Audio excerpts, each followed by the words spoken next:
Okay, sixth graders, so before watching this video, you should have already done Khan Academy's quick introduction videos on what a ratio is, just to do a quick review. So if you haven't done that, go watch those. If you start watching them and you're like, oh my gosh, I totally get this, just do the practice problems to get yourself warmed up, and then you can start this video. So I'm gonna do like 2 or 3 problems just to review how to use a ratio table. Ratio tables are truly one of my favorite strategies, not just when it comes to ratios, but because they can be used for multiplication problems, they can be used for division.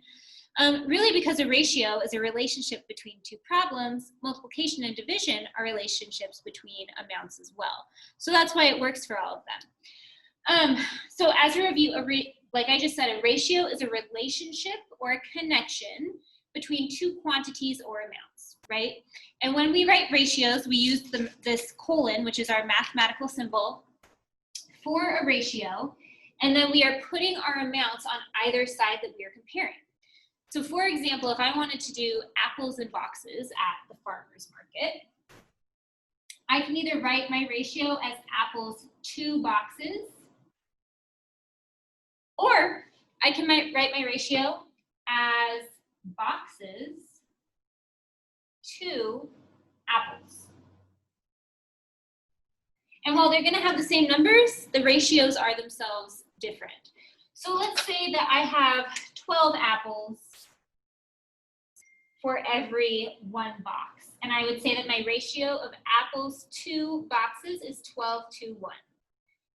On the opposite end, my ratio of boxes to apples is 1 to 12, or 1 box for every 12 apples, okay? So we are going to solve a problem using this ratio and using a ratio table. Remember, you can write a ratio table either up and down, which would look like this, and your ratio would be up here at the top, or you can write it sideways.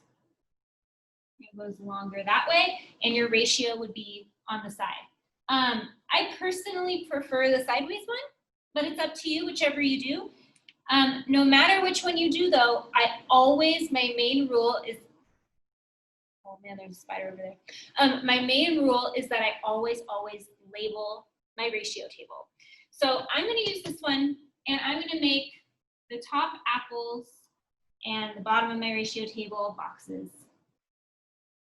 If I were using this one, I would label apples to boxes, just so that I don't get confused, yeah? So I know I have 12 apples for every 1 box, okay? And if I wanted to, let's see. If I wanted to figure out how many boxes would I need to make 156 apples. I'm trying to figure out how many boxes is that going to be. Well, I don't know what I have to do to 12 to get to 156. I don't even know if 12 likes 156, right? I don't know if 156 is a multiple of 12. So I'm going to use my knowledge of ratios, and I'm going to use my ratio table to build up to 156.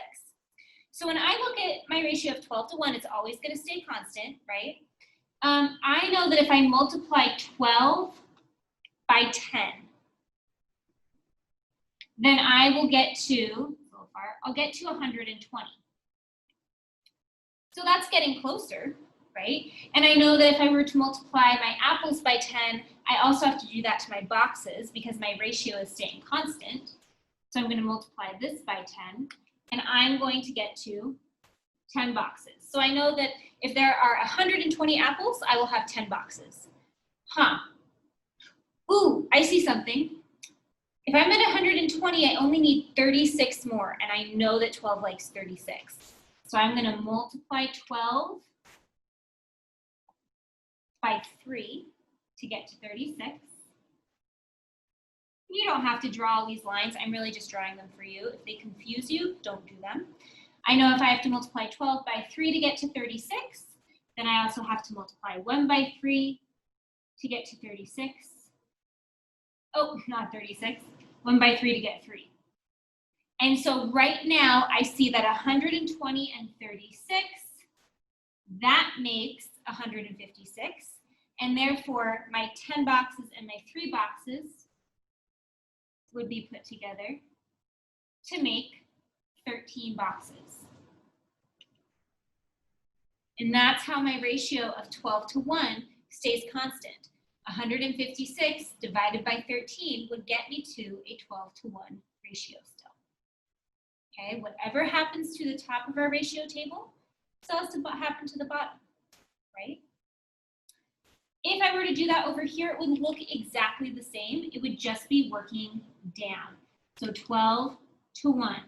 I would have had 156, and I was trying to figure out how many boxes I would need to make 156 apples. And I would have multiplied by 10 to get to 120, which would have gotten me 10 boxes of apples. And then I would have multiplied by 3 to get me to 36. That would have gotten me to 3 apples. Add these two together, add these two together, we would have gotten 13. It's really just up to you and which style you like better. Okay, let's try one more. If you're like, Miss Layla, I totally get this, you can skip ahead. But if you kind of want to see another one, stay with me. Okay. All right, we are going to do, let's do baseballs and baseball teams. So if I have 120 baseballs to every 8 teams, I'll do them underneath. So this is like I have a whole bunch of baseballs for Little League, and they have to be given out to the 8 Little League teams, right? And of course, they're going to be given out equally. It's not fair if they're not. Ratios are all about equal groups and equal amounts. So I have 120 baseballs to every 8 teams. I could also write this as there are 8 teams to every 120 baseballs. Okay, either one works. I'm going to use a sideways ratio table. If you like top down, go for it. And again, I always label my ratio tables. So I know I have baseballs, and I know I have teams. Okay. And what we are trying to figure out is if I know that there are 120 baseballs for each of my 8 teams, then I want to know how many baseballs are going to be given to just one team. Okay, so there's a couple ways we could do it. The first thing that I see is that 8 to 1, I would have to divide 8 by 8 to get to 1.